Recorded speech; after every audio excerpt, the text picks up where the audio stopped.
दोस्तों स्वागत है आपका अपने ऑनलाइन लर्निंग परिवार TWD में। आज हम डिस्कस कर रहे हैं DLED फर्स्ट सेमेस्टर विज्ञान का प्रश्न पत्र जो 2022 में आया था। तो आपको पता ही 1 घंटे का पेपर होता है और पूर्णांक कितने होते हैं? 50 नंबर के ये पूर्णांक होते हैं। ठीक, आइए सबसे पहले देख लेते हैं ऑब्जेक्टिव टाइप क्वेश्चन। तो पहला क्वेश्चन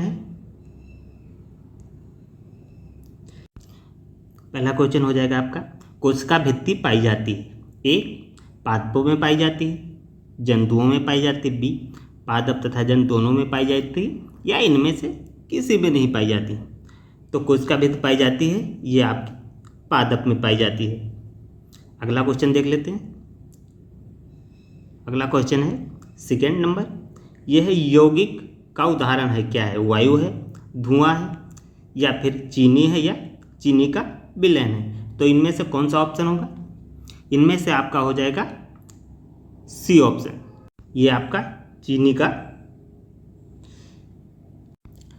अगला प्रश्न है, कायिक प्रवर्धन संभव है?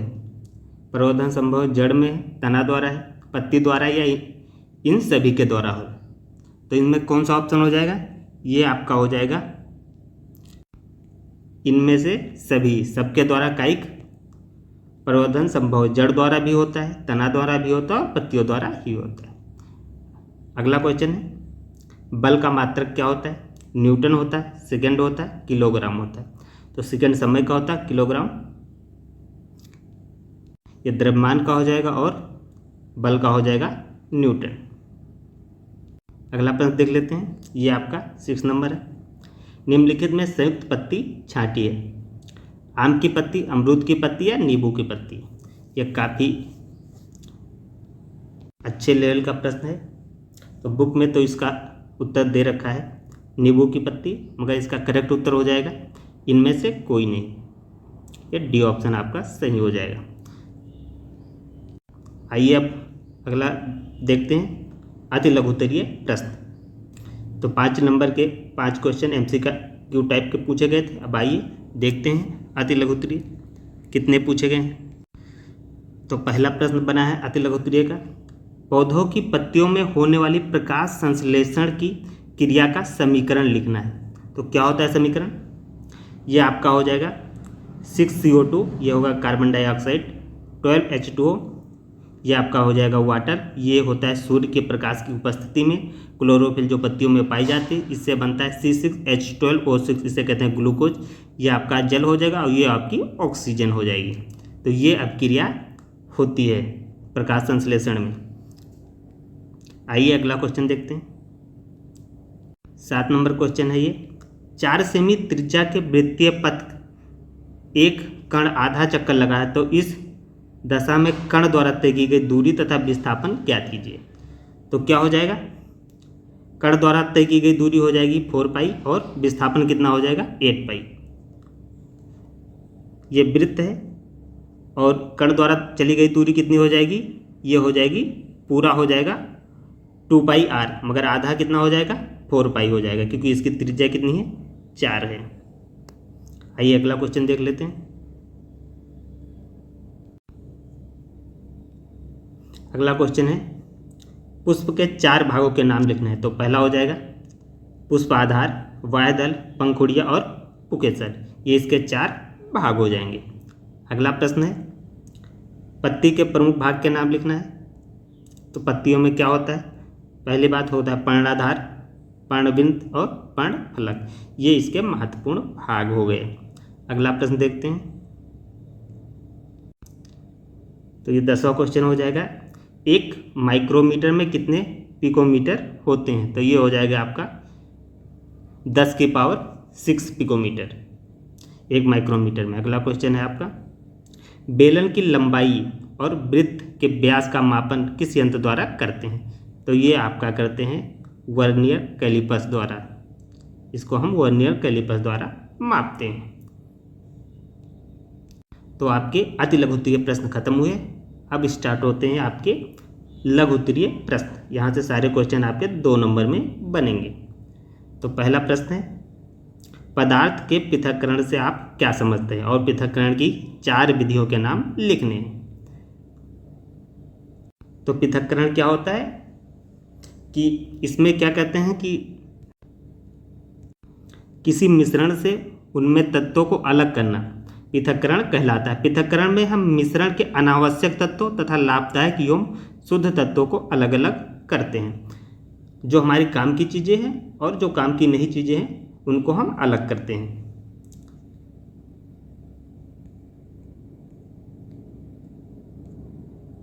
दो नंबर के क्वेश्चन ये बनने हैं। मिश्रण अनेक प्रकार के तत्वों को प्राप्त करने के लिए पृथक्करण प्रक्रिया अपनाई जाती है। और फिर हम पढ़ेंगे पृथक्करण की विधियाँ कौन कौन सी हैं।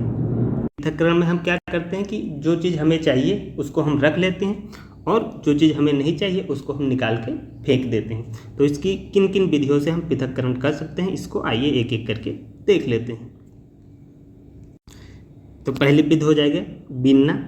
जैसे हमारे पास कुछ अनाज होते हैं, जैसे आपका गेहूँ हो गया, चावल हो गया, दाल हो गया, इनमें कुछ कंकड़ होते हैं जैसे मिट्टी हो गई। इनको क्या करते हैं कि हम हाथ से बीनकर अलग करते हैं। तो इस प्रक्रिया को हम क्या कहते हैं, बीनना कहते हैं। जैसे चावल में भी कंकड़ पत्थर रहते हैं या कीड़े रहते हैं, उनको जब हम अलग करते हैं तो ये हो गया बीनना।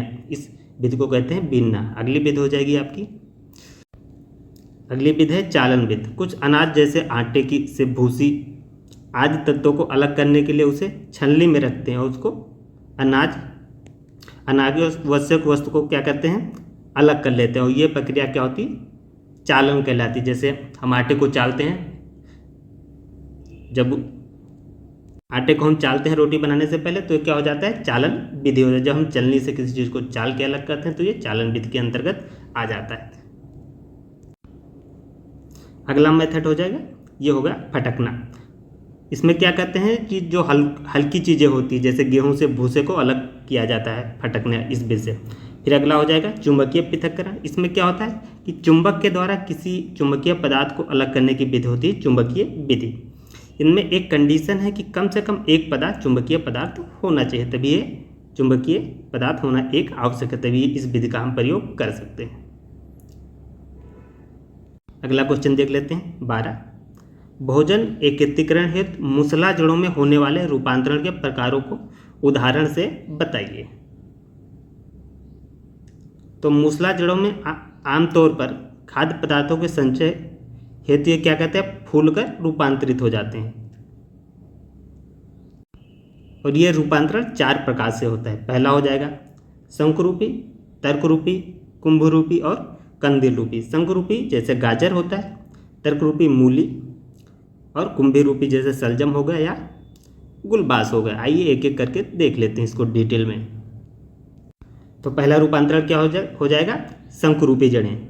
ऐसी जड़ों क्या होती है कि आधार इसका चौड़ा होता है, ये आधार ऊपर चौड़ा है और नीचे पतली होती है, नीचे पतली। उदाहरण क्या हो जाएगा, ये गाजर हो जाएगा आपका। ये होता है तर्करूपी जड़ें। इसमें क्या होता है कि ऐसी जड़ें ऊपर से सकरी बीच से में फूली होती है और नीचे फिर सकरी होती हैं। तो ये एग्जाम्पल हो जाएगा आपका मूली। ऊपर से पतली होती है, फिर बीच में मोटी और फिर नीचे पतली हो जाती हैं। अगला देख लेते हैं, अगला है कुंभरूपी जड़ें। ये जड़ें क्या होती हैं, ये घड़े के आकार की होती हैं और लट्टू के आकार की, जैसे यह सलजम होगा, चुकंदर जैसे ये आप देख सकते हैं। अगला एग्जाम्पल हो जाएगा, ये अगला टाइप हो जाएगा कंदील या गांठदार जड़ें। इनका कोई फिक्स आकृति नहीं होती, जैसे आपका एग्जाम्पल हो जाएगा गुलबास। तो ये 4 रूपांतरण इसके हो गए। अब अगला क्वेश्चन देखते हैं, क्वेश्चन नंबर 14। कायिक प्रवर्धन से आप क्या समझते हैं, पत्ती द्वारा कायिक प्रवर्धन उदाहरण से बताइए।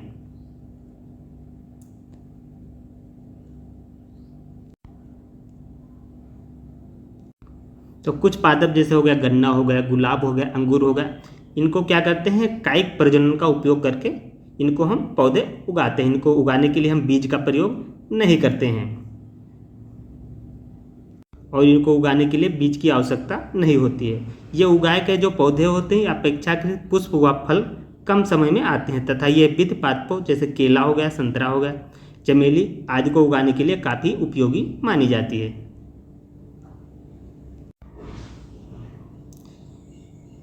उगाने के लिए उपयोगी में जो बीज उत्पन्न करने की क्षमता खो चुकी है। तो इसमें काफ़ी चीज़ों में बीज भी नहीं पाया जाता है। पत्तियों द्वारा कायिक प्रजनन एवं या प्रवर्धन, तो ये क्या होगा, जैसे अजूबा हो गया। देखो पत्तियां किनारे पर अपस्थानिक कलिकाएं व जड़ें उग जाती हैं और प्रत्येक कली एक नए पौधे के रूप में विकसित हो जाती है। तो ये क्या हो गया, पत्तियों द्वारा कायिक प्रवर्धन हो गया। अगला क्वेश्चन हो जाएगा आपका, किसी वस्तु का रेखीय संवेग कब संरक्षित स्पष्ट कीजिए। संरक्षित रहता है, इसको स्पष्ट करते हैं। तो क्या होता है रेखीय संवेग, क्या होता है कि वस्तु का जो संवेग होता है ये टकराने से पहले और टकराने के बाद दोनों इक्वल रहता है। तो देखिए दो वस्तुओं के संवेग का योग टकराने से पहले और टकराने के बाद बराबर रहता है, जबकि इन पर कोई असंतुलित बल कार्य ना कर रहा हो। यदि असंतुलित बल कार्य कर रहा है तो ये नियम लागू नहीं होता है। इसे संवेग संरक्षण का नियम कहते हैं। इसे इस प्रकार भी व्यक्त कर सकते हैं कि दो वस्तुओं का कुल संवेग टकराने की प्रक्रिया में अपरिवर्तित या संरक्षित रहता है, इसमें कोई चेंज नहीं होता है।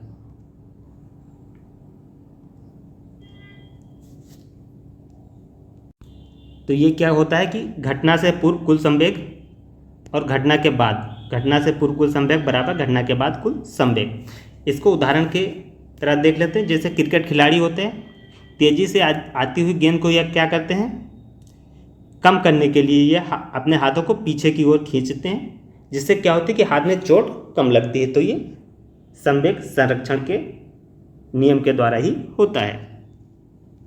आइए अगला क्वेश्चन देख लेते हैं।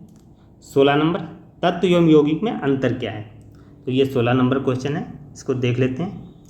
पहली चीज कि जो तत्व होता है एक ही प्रकार के परमाणुओं से बना होता है और यौगिक क्या होता है, विभिन्न प्रकार के तत्वों से बना होता है। ठीक, अगला पॉइंट हो जाएगा, तत्वों को विभाजित कर कोई नया तत्व प्राप्त नहीं किया जा सकता। यौगिक को विभाजित कर विभिन्न तत्व प्राप्त किए जा सकते हैं।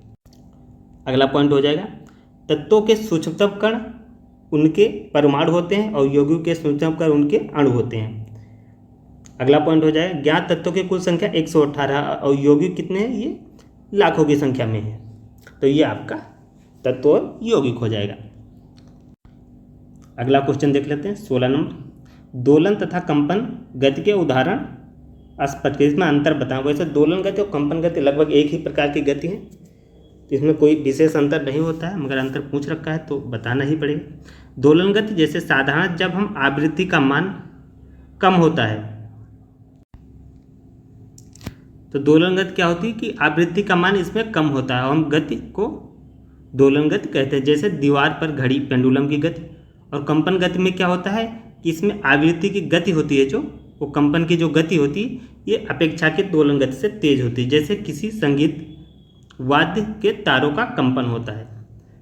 तो ये इनका एक अंतर हो गया। कि दोनों को जनरल ही पढ़ते हैं, दोलन या कंपन गति, इसमें ज़्यादा कोई विशेष अंतर होता नहीं है।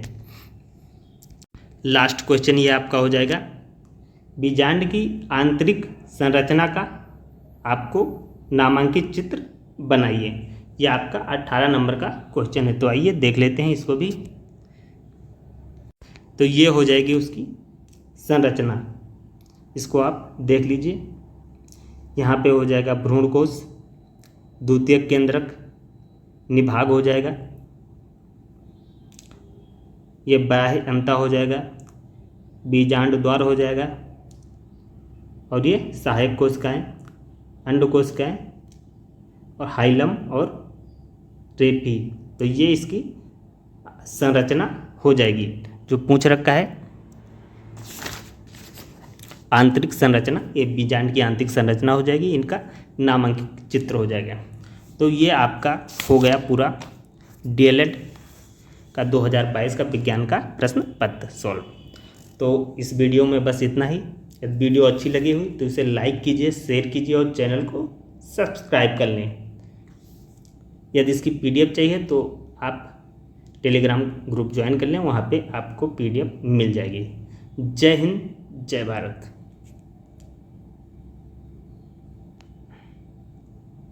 किसी क्वेश्चन पे डाउट होगा तो आप कमेंट के जरिए बता दीजिएगा।